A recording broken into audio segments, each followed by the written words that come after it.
ngayong episode, tatalakayin natin ang pag-aalaga ng ulang gamit ang Trapand setup. Binisita natin ang isang ulang farmer sa Kalumpit, Bulacan na nagsimula lang mag-alaga gamit ang Trapand para sa kanyang grow out at nakapag-setup na rin ng ulang hatchery gamit ang circular Trapands. So, usaping Trapand naman tayo sa pag-aalaga ng ulang. Sir, possible ba na makapag-alaga ka, makabuhay? Anong proseso? Yun, possible naman siyang makapag-alaga tayo ng ulang sa trapal pan. Kaso, may stocking density lang tayo na sinusunod dito kasi yun nga, hindi siya pwedeng crowded, baka magkainan. And baka magkamatay pag masyado naman siyang masikip sa trapal pan. Pwede pala sa Trapand.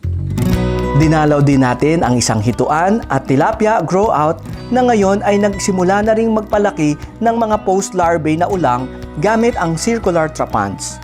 Ibinahagi din niya ang mga limitasyon ng mga Trapands na nabibili lang online. Ang problem kasi is, kung ano lang yung available, yun lang yung mabibili mo.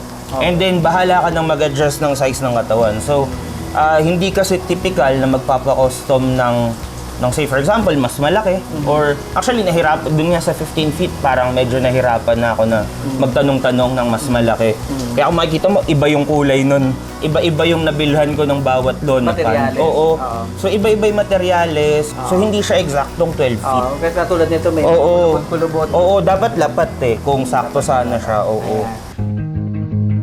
Kaya naman, dinalaw din natin ang isang planta na nagko-custom made ng Trapands gamit ang matibay at mas makapal na lona, ginawa para talaga sa aquaculture.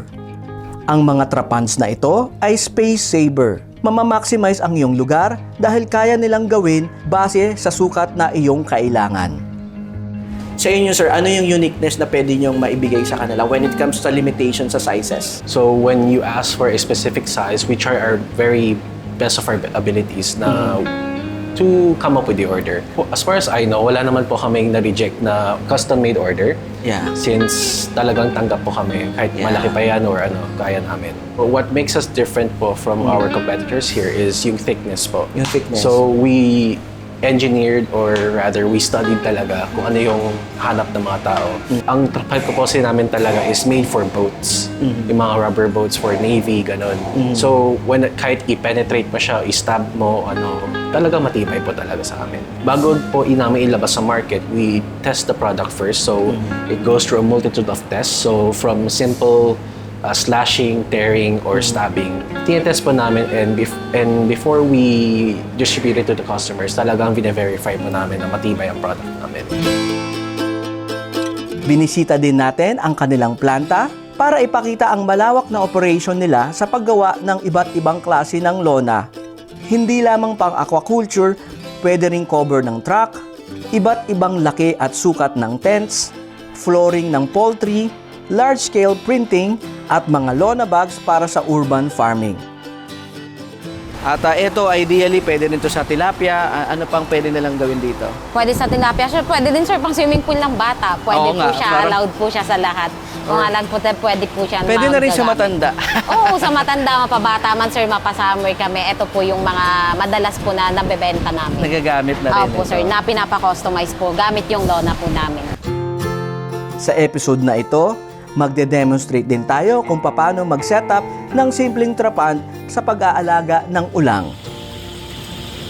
Okay, papakawalan na po natin. Ito yung pinaka-aggressive. Don't forget to like and subscribe. Kasama ang Blue Canvas Creation Team, pumunta tayo sa Kalumpit, Bulacan sa ulang farm ni Joshua Katahan. Ipapakita namin ang simpleng Trapand setup na pwedeng gamitin sa pag-aalaga o grow out ng ulang sa inyong gilid o likod bahay lang. So, usaping Trapand naman tayo sa pag-aalaga ng ulang. Sir, possible ba na makapag-alaga ka, makabuhay? Anong proseso? Yun, possible naman siyang makapag-alaga tayo ng ulang sa trapal pan. Kaso, may stocking density lang tayo na sinusunod dito kasi yun nga, hindi siya pwedeng crowded, baka magkainan. And baka magkamatay pag masyado naman siyang masigip sa trapal pan. Yan. So sa case na to, ano yung sukat nito sir? Naalala mo? Ang sukat nito is 4 feet by 4 feet. 4 feet by 4 feet square siya. Square. Yan. So yung ganitong kalaki, 4 feet by 4 feet, ilan ang stocking density nito? Ang stocking density po nito is kaya siya hanggang 50 pieces. 50 peraso.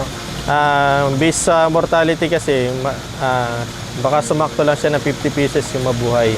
Lalo na kung beginner pang nag-aalaga. Kung beginner pa lang. Yan. Ibig sabihin sir, 50, yung size niya na table size na. Sir, hanggang grow out na siya. Hanggang grow out. So, ibig sabihin, pag bumili sila ng PL, lalapag dito, bilang na agad. Bilang na po Kahit yun. maliliit pa sila, sineset up nyo na sila na pag hanggang grow out, yun na yung number nila. Sa ganyang aeration po, okay na siya. Sa 50 pieces lang naman. Pero once kasi na maglalaki ka ng area ng pond, need mo ng mas malakas na Mas aeration marami na siya. Sa mga gusto naman maglagay ng aquatic plant, okay naman siya. Problema lang kasi natin sa aquatic plant, medyo mahirapan tayo sa pagpapalit ng tubig.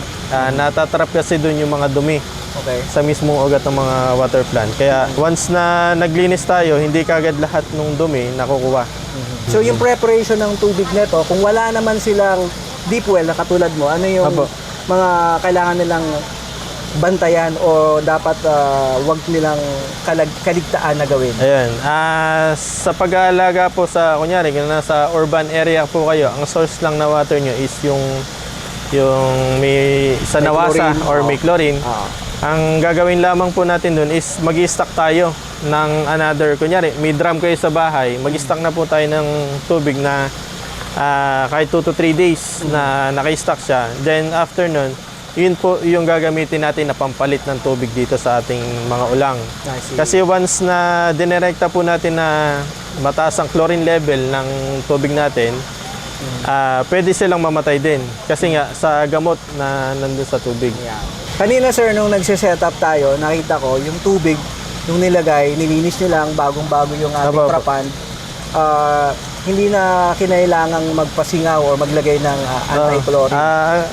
Ano lang naman po, binabanlawan lang natin para lang mawala yung chemical niya. Then residue, after no? nun, pwede na. Lagyan ng Kasi ang tubig. advantage dito kala Sir Jos is meron silang deep well, Deep sa well. likod, Apo. at hindi na kailangan. Maganda kung ang pwesto nyo, malapit kayo sa ilog, mababaw lang, madali lang magpahukay. Ang grow out pala natin from PL, hindi nyo na po kailangan ng salt water. Apo. Yan, linawin natin yan, sir. Once kasi na naging PL na siya, ibig sabihin nun, wala na siyang alat na kakailanganin. Ngayon, once na naging PL 18 pataas na siya, pwede na natin siyang i-transfer sa grow out pond natin. Then, after nun, puro fresh water lang talaga ang kakailanganin na natin para makapagpalaki ng ulang.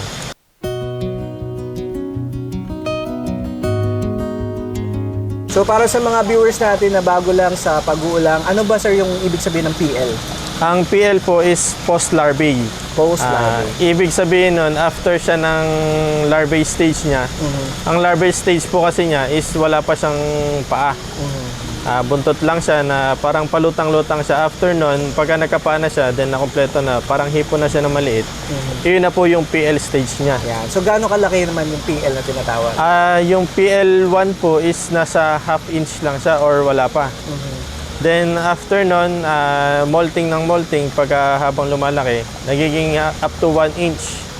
Pagka sa PL18 to 20 plus, pataas na siya. Yan. So sa ganitong sistema, no, para sa mga viewers natin na gustong magsimula or nagsimula na, ano yung ideal size ng PL mo? Kasi kung may mga levels para sa may half inch, may 1 inch.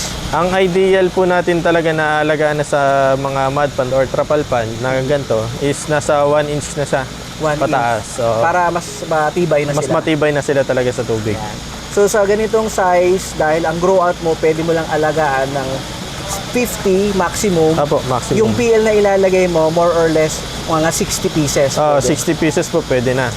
Kasi sa pagpapalaki naman niya, kasi minsan may namamatay, nakadepende po talaga sa pag-aalaga natin kung may mamamatay din talaga. Kasi once na Ang sasabihin natin yung sa tubig, pagka kasi nakalimutan natin na palitan yung tubig, then nagkaroon siya ng ammonia level, tumaas, then iyon ang nagiging cause din na pagkamatay ng ulang.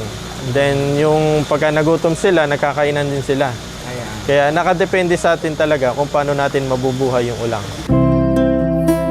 Kalapit ng farm ni Sir Joshua, dinalaw din natin ang hituan at tilapia farm ni Sir King. Isang grow out ng tilapia at hito na ngayon ay nagsisimula na ding mag-alaga ng ulang. Ang kanilang setup ay circular trapans. Bumibili ng PL o post-larvae ulang sa hatchery ni Sir Joshua Katahan para palakihin dito sa kanyang circular trapans. Etong setup na ito, sir, gaano kalaki? Ito sir ay 12 feet diameter. Tapos 3 feet ang height niya. 3 feet ang And ito, anong nakalagay dito ngayon? Currently, ang nakahulog po dito ay approximately 1,000 pieces na ulang. So, ayan. Marami-rami. Marami din, sir. Yeah, sir. Itong mga lona mo dito, paano nyo ito ginawa? Share nyo naman sa ating mga viewers paano naging Actually, itong lona na ito, nung nag-start kasi kami August last year, ano lang syempre wala naman kaming masyadong idea sa paggawa. Kasi hindi kami gumagawa. Hindi talaga ito yung line of profession namin. So, ito galing lang to sa Facebook Marketplace. So, so random seller. Nag-try kami, isa muna, order muna kami ng isa. Tapos ang pinaka-ginawa lang namin dito is kung nakikita mo yung frame niya, ito ano lang to, steel matting lang ito. Okay. So, kayo na nag-fabricate? Kami na nag-fabricate nito. Tapos yung pinaka-base niya na may konting hollow blocks and then may sand sa ilalim. So yung pinakailalim nito sand? Opo. Lupa and then sand. Na sand na binistay kasi hindi pwedeng may bato So paano kayo nag-base dito sa mismong size nitong circular pan? Wala naman talaga kaming exact na parang idea. Kasi ng sizing, 12 feet ito. 12 yung feet. Nasa likod natin, 15 feet yun. So, nung nakita namin na maliit yung 12, we tried to get yung mas malaki. Oo. Sa paggawa ng circular trapans, nabanggit din ni Sir King ang kanilang mga naging limitasyon sa paggawa nito. Bukod sa marupok ang mga materyales, limitado din ang mga available sizes ng circular trapans na mabibili online. Kaya naman ipinakilala na natin siya kay Sir Carl o Blue Canvas Creation na gumagawa ng custom-made trapans depende sa sukat na iyong kailangan. Ang problem kasi is kung ano lang yung available, yun lang yung mabibili mo. And then bahala ka nang mag-adjust ng size ng katawan. So, hindi kasi typical na magpapa-custom ng say for example, mas malaki. Or actually, dun nga sa 15 feet, parang medyo nahirapan na ako na magtanong-tanong ng mas malaki. Kaya kung makikita mo, iba yung kulay nun. Tapos, hindi mo maiwasan din, no? Kasi, to be honest, iba-iba yung nabilhan ko ng bawat lona pan. Oo. So, iba-iba yung materyales and then may seller kagaya nito. Masasabi ko na may sablay yung sukat nito Kasi kinailangan naming i-adjust yung sukat ng katawan. So hindi siya eksaktong 12 feet. Kasi katulad nito may kulubot. Oo, dapat lapat kung sakto sana siya. Oo.